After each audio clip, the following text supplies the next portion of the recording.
बिस्मिल्लाहिर्रहमानिर्रहीम।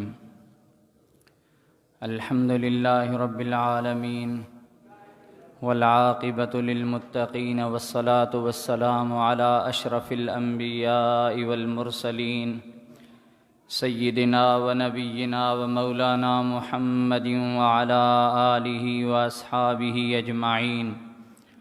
अम्मा बअद फ़अऊज़ु बिल्लाहि मिनश शैतानिर रजीम। बिस्मिल्लाहिर्रहमानिर्रहीम। व इन्नक लअला खुलुक़िन अज़ीम। सदक़ल्लाहुल अलिय्युल अज़ीम। क़ाल अल्लाहु तबारक व तआला फ़ी शान हबीबिही इन्नल्लाह व मलाइकतहु युसल्लूना अलन नबी या अय्युहल्लज़ीना आमनू सल्लू अलैहि वसल्लिमू तस्लीमा। अल्लाहुम्मा सल्लि व सल्लिम व बारिक अला सय्यिदिना व मौलाना मुहम्मद साहिबिल वजहिल अनवर वल जबीनिल अज़हर। सलातन व सलामन अलैका या सय्यिदी या रसूलल्लाह सल्लल्लाहु अलैहि वसल्लम। प्यारी जमायत सगोरी, अल्लाह रब्बुल इज़्ज़त अंबियाए किराम अलैहिमुस्सलावातु वस्सलाम खे इंसानियत जी हिदायत जे लाइ मबऊस फरमायो। ॿिया अल्लाह ताला जी ज़ात बाबरकात जा नेक सालिह बाना सिद्दीक़ आहिनि, सालिह बाना आहिनि। इन्हनि सभिनी में अल्लाह करीम जेके बि सुहिणियूं आदतूं रखियूं आहिनि, उन्हनि सभिनी सुहिणियुनि आदतुनि मां सुहिणा अख़लाक़ बि उन्हनि जी हिकिड़ी अहम तरीन आदत आहे। नबियनि सगोरनि में, सिद्दीक़नि में, सालिहनि बाननि में इहा सुहिणाई अल्लाह तबारक व तआला रखी आहे त उन्हनि जा अख़लाक़ ॾाढा आलीशान हूंदा आहिनि। हबीब करीम सल्लल्लाहु अलैहि व आलिहि वसल्लम जी ज़ात बाबरकात चूँकि समूरनि नबियनि जा इमाम ऐं ताजदार आहिनि, तंहिंजे करे मुस्तफ़ा करीम सल्लल्लाहु अलैहि व आलिहि वसल्लम जा अख़लाक़ सभिनी खां आला आहिनि। अल्लाह तबारक व तआला हबीब करीम सल्लल्लाहु अलैहि व आलिहि वसल्लम जी ज़ात बाबरकात जे लाइ ज़िक्र फरमायो, व इन्नक लअला खुलुक़िन अज़ीम। ऐ नबी मुकर्रम सल्लल्लाहु अलैहि वसल्लम, बेशक तूं अज़ीम अख़लाक़नि जो साहिब आहीं। रब करीम रसूलुल्लाह सल्लल्लाहु अलैहि वसल्लम जे अख़लाक़नि खे तमामु वॾो सॾियो आहे त अज़ीम अख़लाक़ उहे तुंहिंजी ज़ाते गिरामीअ में रखियल आहिनि। ऐं क़ुरान करीम में काफ़ी जायुनि ते जेके अहम शयूं आहिनि, ही पूरी रूए ज़मीन आहे। दुनिया ऐं जो कुझु दुनिया में आहे, इहो दुनिया जो समूरो सामान अल्लाह तबारक व तआला जी ज़ात बाबरकात इरशाद फरमायो, मताउ दुनिया कलील। दुनिया जो सामान तमामु थोरो आहे। हीअ हेॾी वॾी काइनात, इन में जो कुझु बि आहे, पर अल्लाह सुब्हानहु व तआला उनखे कलील फरमायो आहे त ही थोरो आहे। ऐं उन रब करीम रसूलुल्लाह जे अख़लाक़नि खे अज़ीम सॾियो आहे त इहे तमामु वॾा आहिनि। नबी करीम सल्लल्लाहु अलैहि व आलिहि वसल्लम जा सुहिणा अख़लाक़, इन जे लाइ रसूलुल्लाह सल्लल्लाहु अलैहि वसल्लम जे दुनिया जे तख़्ते ते तशरीफ़ आवरीअ जो मक़सद बि पाण करीमन ख़ुदि इरशाद फरमायो त इन्नमा बुइस्तु लिउतम्मिम मकारिमल अख़लाक़। मूंखे रब करीम इन जे लाइ मोकिलियो आहे त मां सुहिणनि अख़लाक़नि जी मुकमल उहा तकमील कयां, ऐं पूरा अख़लाक़ जेके बि आहिनि मुंहिंजे अचण सां उहे दुनिया जहान खे मालूम थी वञनि। हबीब करीम सल्लल्लाहु अलैहि व आलिहि वसल्लम जी ज़ात बाबरकात खां अॻु में बि जेके बि अंबिया किराम अलैहिमुस्सलावातु वस्सलाम आया उन्हनि खे बि अल्लाह करीम जी ज़ात बाबरकात जे तरफ़ां इहो ई फरमायल हुयो त पंहिंजी तबीयत में सुहिणा अख़लाक़ रखो। हज़रत इब्राहीम ख़लीलुल्लाह अलैहिस्सलातु वस्सलाम खे अल्लाह तबारक व तआला कुझु वसीयतूं फ़रमायूं, उन्हनि में सुहिणनि अख़लाक़नि जी अहमियत उन मझां मालूम थिए थी। पाण करीमन सल्लल्लाहु अलैहि वसल्लम जिन सुहिणनि अख़लाक़नि खे अल्लाह जे क़ुर्ब जो बि ज़रियो सॼो आहे त महबूब करीम सल्लल्लाहु अलैहि वसल्लम पंहिंजी ज़ात जे लाइ बि फ़रमायो त तव्हां सभिनी खां वधीक मूंखे वेझो क़यामत जे ॾींहुं उहो हूंदो जेको सुहिणनि अख़लाक़नि जो मालिक हूंदो। हिकिड़ी औरत जे लाइ रसूलुल्लाह सल्लल्लाहु अलैहि वसल्लम जी ख़िदमत मुबारका में अर्ज़ु कयो वियो त या रसूलल्लाह सल्लल्लाहु अलैहि वसल्लम, उहा औरत निमाज़ूं तमामु घणियूं पढ़े थी, रोज़ा रखे थी, सदक़ात ख़ैरात वग़ैरह करे थी, पर उन जो पाड़े वारनि सां रवैयो सुठो कोन्हे को। ज़बान जी तेज़ आहे, जेको साम्हूं आयो बसि उनखे छिके रखंदी आहे। नबी करीम सल्लल्लाहु अलैहि वसल्लम जी ख़िदमत मुबारका में उन जे लाइ अर्ज़ु कयो वियो त उन जे लाइ छा आहे।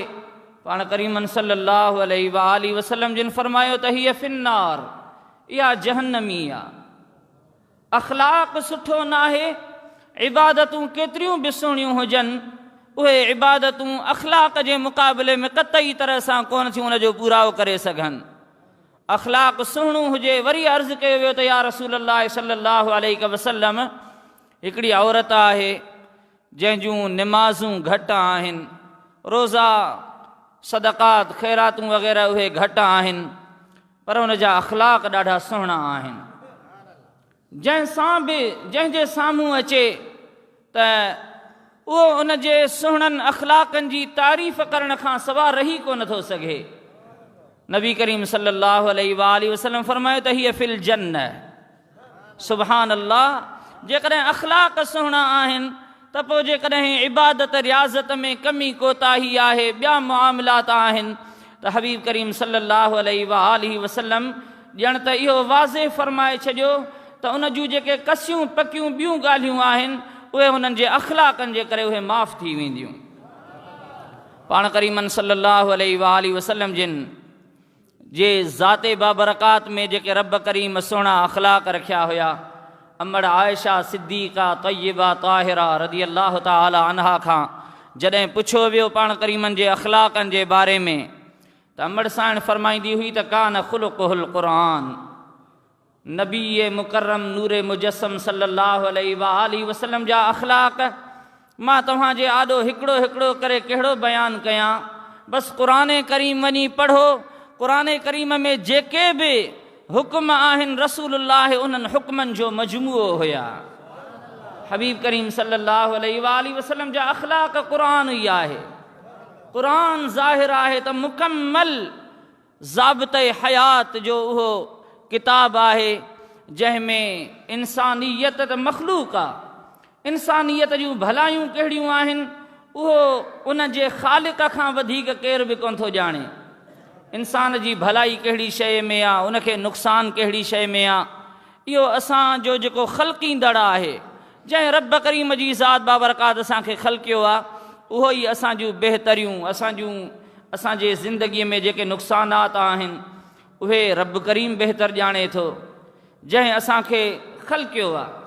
दुनिया जो को बि कारीगर हूंदो, जेकॾहिं कंहिं शइ उहा हथ सां ठाही आहे त उनखे ख़बर हूंदी त हिन शइ खे फ़िलाणी शइ मां नुक़सानु पइजी सघे थो, फ़िलाणी शइ मां फ़ाइदो पहुची सघे थो। अल्लाह करीम इंसान जी भलाईअ जे लाइ जेके बि हुकुम फ़रमाया आहिनि त उहे बहितरियूं रब करीम खां वधीक इंसान जे लाइ केर बि कोन थो ॼाणे। अल्लाह करीम हिकिड़ा हुकुम फ़रमाया आहिनि, हिकिड़ियुनि शयुनि खां रोकियो आहे। नमाज़ जो रब करीम हुकुम फ़रमायो, इन में ज़ाहिर आहे त भलाई आहे। ज़कात जो रब करीम हुकुम फ़रमायो आहे त यकीनी ॻाल्हि आहे त इन में इंसानियत जी भलाई आहे। हज जो रब करीम हुकुम फ़रमायो, यकीनी ॻाल्हि आहे त इन में भलाई आहे। हिक ॿिए सां एहसान हमदर्दी ताउन जो रब करीम हुकुम फरमायो आहे। इन में यकीनन रब करीम जी ज़ात बाबरकात जंहिं शइ जो हुकुम फरमायो आहे, अल्लाह करीम जो को बि फ़ेल हिकमत खां ख़ाली न आहे। तंहिंजे करे उन जेके बि अमर फरमाया आहिनि उन हिकिड़े हिकिड़े फरमान ते अमल करण में इंसान खे जेके भलायूं मिलंदियूं उन जो को अंदाज़ो कोन थो करे सघे। पर रब करीम जिन शयुनि खां रोकियो आहे उन में नुक़सान केतिरा आहिनि इहो बि अल्लाह करीम थो ॼाणे, जो उहो असांजो ख़ालिक़ आहे। हराम शयुनि खां रब करीम रोकियो आहे, उन जे करण में जेके नुक़सान थींदा उहो अल्लाह करीम थो ॼाणे। शराब खां रब करीम रोकियो आहे, उन जा नुक़सान जेके आहिनि उहो असांजो ख़ालिक़ अकबर थो ॼाणे। ऐं बुराई आहे, बेहयाई आहे, फ़हाशी आहे, इन में जेके नुक़सान आहिनि उहे अल्लाह करीम ॼाणे थो। नबी मुकरम सल्लल्लाहु अलैहि वसल्लम जी तालीमात मझां असांखे जेके बि शयूं मालूम थियनि थियूं, हिकिड़ा हुकुम मालूम थियनि था, ॿियनि शयुनि खां रोकियो वियो आहे, त इहे यकीनन इंसान जे लाइ इन्हनि समूरियुनि शयुनि में भलाई आहे। महबूब करीम सल्लल्लाहु अलैहि वसल्लम जा अख़लाक़ सुभान अल्लाह कहिड़े कहिड़े हिकिड़े रसूलुल्लाह जे ज़िंदगी मुबारक जे हिकिड़े शोबे जी का ॻाल्हि कजे तॾहिं बि ज़िंदगियूं खुटी वञनि। महबूब करीम सल्लल्लाहु अलैहि वसल्लम जे सीरत मुबारका जो मुताले करणु घुरिजे।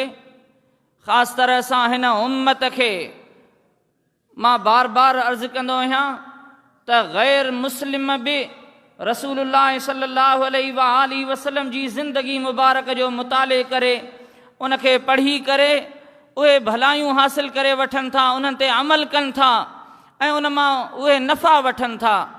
पर मुस्लमान रसूलुल्लाह सल्लल्लाहु अलैहि वसल्लम जी ज़िंदगी मुबारक या सहाबा किराम जी ज़िंदगी मुबारक खे मुताले में रखण जे लाइ तयारु कोन्हे को। असांजा नौजवान उहे ॿियुनि शख़्सियतुनि खे जेके ग़ैर मुस्लिम हुजनि उन्हनि जे ज़िंदगियुनि खे पढ़ंदा आहिनि ज़िंदगीअ जो कामयाबीअ जो उहो रस्तो ॻोल्हण जे लाइ। पर अल्लाह करीम थो ॼाणे इहा हतमी ॻाल्हि आहे त मुस्लमान खे जेकॾहिं दुनिया में बि इज़त घुरिजे त उहा रसूलुल्लाह जी ज़िंदगी मुबारक ते अमल करण में मिलंदी। जेकॾहिं आख़िरत में बि इज़तूं सुरख़ुरूई ऐं कामयाबी घुरिजे त हबीब करीम सल्लल्लाहु अलैहि वसल्लम जे ई ज़िंदगी मुबारक मां इहा ॻाल्हि मालूम थींदी।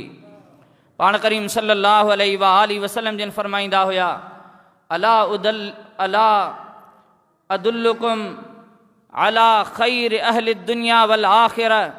नबी करीम सल्लल्लाहु अलैहि वसल्लम फरमायो, छा मां तव्हांखे ख़बर न ॾियां, अहिड़ियुनि ॻाल्हियुनि जी तव्हांखे ख़बर ॾियां जेके दुनिया वारनि जी बि भलाईअ जूं आहिनि त आख़िरत जी बि भलाईअ जूं ॻाल्हियूं आहिनि। उहे नबी करीम सल्लल्लाहु अलैहि वसल्लम फरमायो, अन तसिल मा क़तअक, जंहिं तोसां रिश्तो छिनी छॾियो आहे तूं उन ई सां ॻंढ।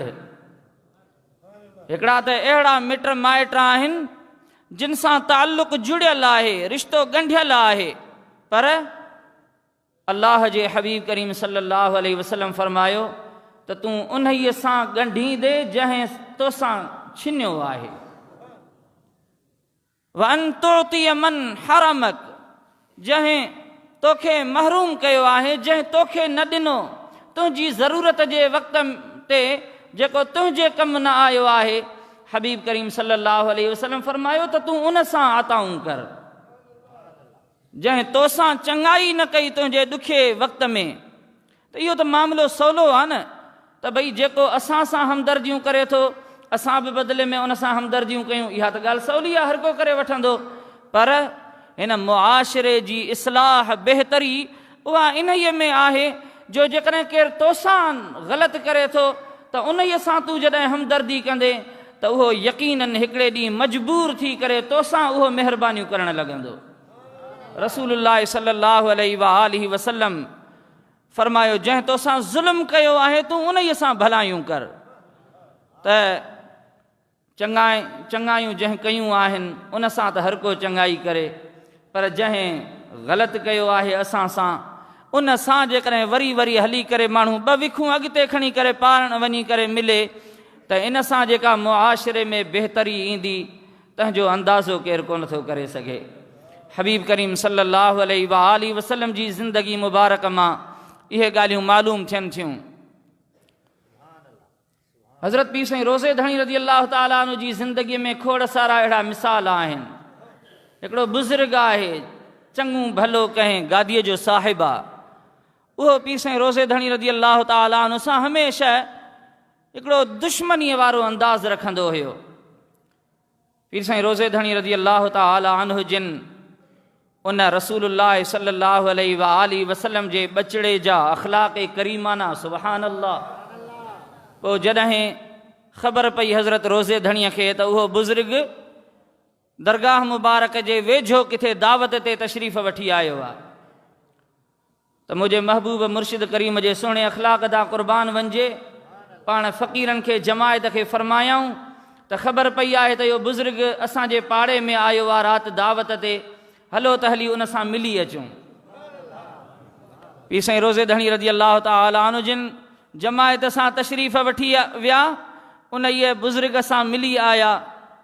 पर बुज़ुर्ग उते बि पहुचण खां बाद में बि अहिड़ो को चङी का कान कई। पर पीर साईं रोज़े धणी रज़ी अलाह ताला अन्हु जिन ईअं कोन ॾिठो त असां हली आया आहियूं जमायत सां, इन सां मिलण जे लाइ आया आहियूं। इन जे बावजूद जो हिन अॻु में के चङायूं कोन कयूं आहिनि, उन जे बावजूद बि असां हिन सां हली आया आहियूं मिलण जे लाइ। अञा बि जेकॾहिं का चङी लिफ्ट नथो ॾिए त पोइ कहिड़ी ज़रूरत पई आहे वरी वरी उन वटि वञण जी। हज़रत पीर साईं रोज़े धणी हुनखे फ़रमायो त सुबुह जो जेॾीमहिल तव्हांजी रवानगी थिए त उन टाइम ते वरी महिरबानी करे असांखे इतलाह ॾिजो त वरी असां मिलण ईंदासूं। पर उन बुज़ुर्ग वरी सुबुह जो बि ईअं कोन कयो। सुबुह जो जॾहिं वञण वारा थिया तॾहिं बि पीर साईं जिन ॾे को हुन पैगाम कोन मोकिलियो। पीर साईं जिन खे ख़बर पई त बुज़ुर्ग उसरी वियो आहे। हज़रत पीर साईं रोज़े धणी रज़ी अलाह ताला अन्हु जिन जमायत खे फ़रमायो त हलो त हली बुज़ुर्ग सां मिली अचूं। पोइ पाण हलिया, उहो उतां ई निकिरी वियो आहे बुज़ुर्ग हज़रत रोज़े धणी जिन हुन जे पुठियां विया आहिनि हुन सां मिलण जे लाइ। ऐं पाण फ़रमायूं त अलाह जो शुक्र जो इहो मुलाक़ात हिते थी वई, पर जेकॾहिं मुलाक़ात न थी सघे हा त उन जे ॻोठ वञी करे उते वञी उन सां मिली अचूं हा। सुहिणा अख़लाक़ एतिरा अज़ीम रसूलुल्लाह सल्लल्लाहु अलैहि वसल्लम सां बि जंहिं ज़िंदगीअ में दुश्मनियूं रखियूं, तकलीफ़ूं ॾिनियूं। हिकिड़ो मशहूरु वाक़ियो आहे, ग़ालिबन अॻु में बि तव्हांजी ख़िदमत में अर्ज़ु कयो हुजे। सुमामा बिन असाल जेको नजद जे उन सल्तनत जो संभालींदड़ आहे, उन्हनि जो अमीर आहे। नबी करीम सल्लल्लाहु अलैहि वसल्लम जिन खे तकलीफ़ूं ॾींदो रहियो, हिन तरह सां त पाण करीम सल्लल्लाहु अलैहि वसल्लम जिन सां मके वारा जेके दुश्मनियूं रखंदा आया, पाण करीम त हिजरत करे मदीने तय्यबा आया, पर जेके मके वारा रसूलुल्लाह सां दुश्मनियूं कनि पिया, तकलीफ़ूं ॾियनि पिया, सुमामा उन्हनि जी मदद कंदो रहियो। मके वारनि काफ़रनि जी मदद पियो करे मुस्लमाननि जे ख़िलाफ़। नबी करीम सल्लल्लाहु अलैहि वसल्लम खे ज़रो ज़रो मालूम हुयो त सुमामा छा करे रहियो आहे। जॾहिं रसूलुल्लाह सल्लल्लाहु अलैहि वसल्लम जिन मदीने तय्यबा आहिनि, मुस्लमाननि जा इस्लाम जा जेके लश्कर निकिरंदा हुया, हिकिड़नि खे ग़ज़वो चइबो आहे, जंहिंमें रसूलुल्लाह सल्लल्लाहु अलैहि वसल्लम जिन बि बज़ाते ख़ुदि तशरीफ़ उन में वठी वञनि त उनखे ग़ज़वो चइबो आहे। ॿिया वरी सरिया, जंहिंखे रसूलुल्लाह सल्लल्लाहु अलैहि वसल्लम लश्कर खे मोकिलींदा हुया, पाण उन में शामिल न हुजनि। त हिकिड़ो लश्कर हुयो इस्लाम जो, मुहम्मद बिन मुस्लिमा जी क़ियादत में। उन वञी करे सुमामा खे किथे ॾिठो त ॾाचीअ ते सवार हुयो, उनखे क़ैद करे रसूलुल्लाह जी बारगाह में वठी आया। उहो सुमामा जेको तकलीफ़ूं ॾींदो हुयो रसूलुल्लाह खे, मुस्लमाननि खे ईज़ा ॾींदो हुयो, उनखे जो क़ैद करे वठी आया। नबी करीम सल्लल्लाहु अलैहि वसल्लम जिन फरमायो त इनखे कंहिं थंभे सां ॿधी छॾियो। मस्जिद जे हिकिड़े थंभे सां उनखे ॿधो वियो। पाण करीम सल्लल्लाहु अलैहि वसल्लम जिन नमाज़ जे टाइम ते जो तशरीफ़ वठी अचनि, उन जे भर में बीही करे पाण फरमाईंदा हुया, सुमामा ॾे ख़बर तोसां छा कजे। उहो अर्ज़ु कंदो हुयो त या रसूल अल्लाह, जेकॾहिं मूंखे क़त्ल करे छॾींदव त उनजो त हक़दार आहियां। क़त्ल करे छॾींदव त हक़ आहे तव्हांखे, जो मुंहिंजा ॾोह एतिरा आहिनि जो क़त्ल करे छॾियो मूंखे। पर जेकॾहिं माफ़ करे छॾींदव त ज़िंदगी भर इहसानमंद रहंदुसि। पाण करीम सल्लल्लाहु अलैहि वसल्लम जिन इन जी ॻाल्हि ॿुधी करे हलिया आया। घर जॾहिं तशरीफ़ वठी आया त हुकुम फरमायूं त जेकॾहिं घर में कुझु हुजे त खाधे पीते जो को सामान हुजे त उहो सुमामा जे लाइ तयारु करे मोकिलियो। क़ुर्बान वञा नबी आख़िर ज़मान सल्लल्लाहु अलैहि वसल्लम जे इन्हनि सुहिणनि अख़लाक़नि तां, जंहिं तकलीफ़ूं ॾिनियूं आहिनि ज़िंदगीअ में पाण करीमनि खे, मुस्लमाननि खे ईज़ा आयो आहे। जॾहिं उहो क़ैद थी आयो, पाण करीम अचण सां उन टाइम ते सहाबनि खे फरमायूं त हिन क़ैदीअ सां ॾाढो सुहिणो सलूक कजो। जॾहिं घर आया त फरमायूं त उन जे लाइ तआम तयारु करे मोकिलियो। ऐं उन जी ॾाची जेका आई आहे इन समेत आयो आहे। पाण करीमनि फरमायो त इन जो खीर जेको आहे सो ॾुही करे सुबुह शाम सुमामा खे प्यारींदा कयो। हिकिड़ो ॾींहुं गुज़रियो, ॿिए ॾींहुं रसूलुल्लाह तक़रीबन निमाज़ुनि ते अची करे बार बार उन खां पुछंदा हुया, सुमामा तोसां छा कजे। उहो अर्ज़ु कंदो हुयो त क़त्ल कंदव त हक़ आहे, जेकॾहिं माफ़ करे छॾींदव त शुक्रगुज़ार रहंदुसि। पाण करीमन सल्लल्लाहु अलैहि वसल्लम जिन आख़िरकार 3 ॾींहं फरमायो त हिनखे हिन जा रसा खोलियो। पाण फरमायूं त वञ तोखे माफ़ी आहे।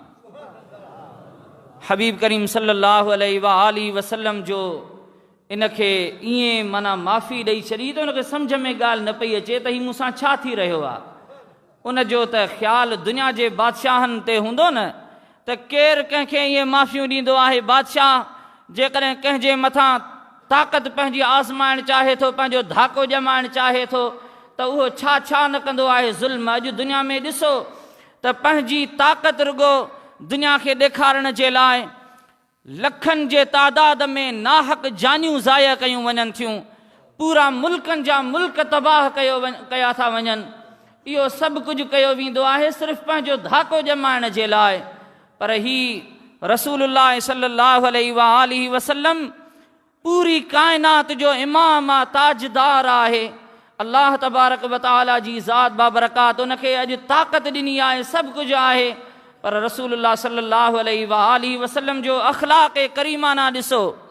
अॼुकल्ह दुनिया जा उहे गैर मुस्लिम कुझु आङुरियूं खणंदा आहिनि पैगंबर इस्लाम सल्लल्लाहु अलैहि वसल्लम जी ज़िंदगीअ ते ऐं अहिड़ियूं ॻाल्हियूं कंदा आहिनि त इस्लाम दहशतगर्दी थो सेखारे, इस्लाम में ज़ुल्म आहे, सितम आहे, नाहक आहे, ग़ज़ब आहे, छा छा ॻाल्हियूं कयूं वेंदियूं आहिनि।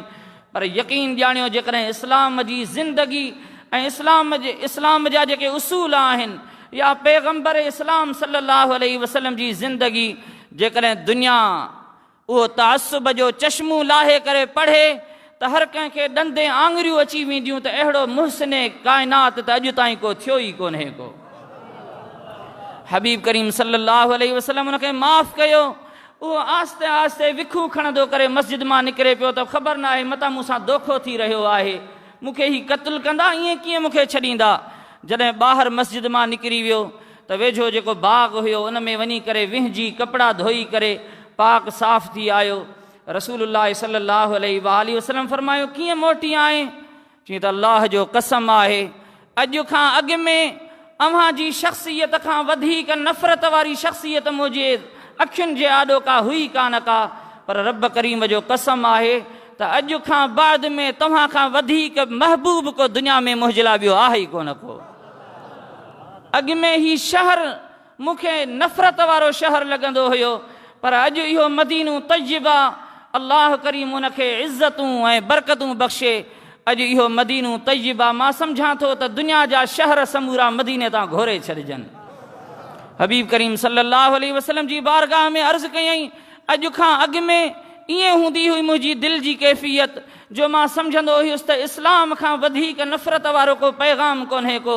पर हक़ीक़त इहा आहे त अॼु खां बाद में मुंहिंजी दिलि में इस्लाम खां वधीक मुहबत वारी का ॿी ॻाल्हि हूंदी कान का। मूंखे महिरबानी कयो, कलमू पढ़ायो, नबी करीम सल्लल्लाहु अलैहि वसल्लम जी ज़ात बाबरकात ते उहो कलमो पढ़ी करे मुसलमान थियो। नबी करीम सल्लल्लाहु अलैहि वसल्लम जा सुहिणा अखलाक उहे मुसलमाननि खे पढ़णु घुरिजनि, उन्हनि ते अमल करणु घुरिजे। त इन सां महबूब करीम सल्लल्लाहु अलैहि वसल्लम जो इहो बि फ़रमान आहे, सुहिणनि अखलाकनि जा फ़ाइदा ईअं न सम्झो त उहे सिर्फ़ु आख़िरत में मिलंदा, पर यकीन ॼाणियो त सुहिणनि अखलाकनि जो फ़ाइदो दुनिया में बि हर माण्हूअ खे मिलंदो। जेको बि सुहिणा अखलाक पंहिंजे तबीयत में रखे थो त यकीनी ॻाल्हि आहे त हर शख़्स जो उहो महबूब बणिजी वेंदो। जंहिं वटि अखलाक सुहिणा आहिनि सम्झो त हुन वटि वॾी दौलत आहे। हर कंहिं सां जेकॾहिं सुहिणे अखलाक सां खुलियल चहिरे सां मुस्कुराए जेकॾहिं मिले थो, इहो रसूलुल्लाह सल्लल्लाहु अलैहि वसल्लम जी आदत मुबारक आहे। जंहिंजी तबीयत में सुहिणा अखलाक हूंदा हर माण्हू उन खे इज़त ॾींदो। ऐं पाण करीमन सल्लल्लाहु अलैहि वसल्लम जो फ़रमान आहे, सुहिणा अखलाक ऐं सुहिणो पाड़ो इहे जेके शयूं आहिनि, पाण करीमन सल्लल्लाहु अलैहि वसल्लम जिन फ़रमायो त इहे ज़िंदगी बि वधाईंदियूं आहिनि, त मुआशरत बि इन सां सुहिणी थींदी आहे। जेकॾहिं सुहिणा अखलाक हुजनि उन सां उमिरि माण्हूअ जी वधी वेंदी आहे। इन जे करे त सुहिणनि अखलाकनि सां जेका उनखे इज़त ऐं सुकून मिलंदो आहे, इन जहिड़ी ॿी का खोराक ई कान्हे का। सुहिणे अखलाकनि सां इज़तूं मिलंदियूं, दुनिया आख़िरत जूं नेमतूं मिलंदियूं। नबी करीम सल्लल्लाहु अलैहि वसल्लम जिन अखलाक मुआशिरे जा सेखारिया सम्झाया। पाण करीम सहाबा किराम सां कीअं हलंदा हुया। कुफ़ार बि रसूलुल्लाह जी बारगाह में अचनि त उन्हनि सां रसूलुल्लाह सल्लल्लाहु अलैहि वसल्लम कहिड़ो वर्ताव कयो, उहो बि जेकॾहिं पढ़िबो त अकुल हैरान थी वेंदो। नबी करीम सल्लल्लाहु अलैहि वसल्लम जिन घर वारनि सां कीअं ज़िंदगी गुज़ारी, पाण करीम फरमाईंदा हुया, ख़ैरुकुम ख़ैरुकुम लि अहलिही, तव्हां मां भलो उहो आहे जेको पंहिंजे घर वारनि सां भलो हुजे। व अना ख़ैरुकुम लि अहली, ऐं मां मुस्तफ़ा करीम जेको पंहिंजे घर वारनि सां भलो आहियां, अहिड़ो तव्हां मां केर बि कोन्हे को। नबी करीम सल्लल्लाहु अलैहि वसल्लम वाज़े फरमाए छॾियो त पहिरीं मुंहिंजो तरीक़ो आहे पंहिंजे अखलाक सुहिणनि घर वारनि सां सुहिणो तरीक़ो हलणु। अल्लाह करीम रसूलुल्लाह जे अखलाक करीमाना ते इन ज़िंदगी मुबारक ते अमल जी तौफ़ीक़ अता फरमाए। आमीन बिजाह नबी अमीन सल्लल्लाहु।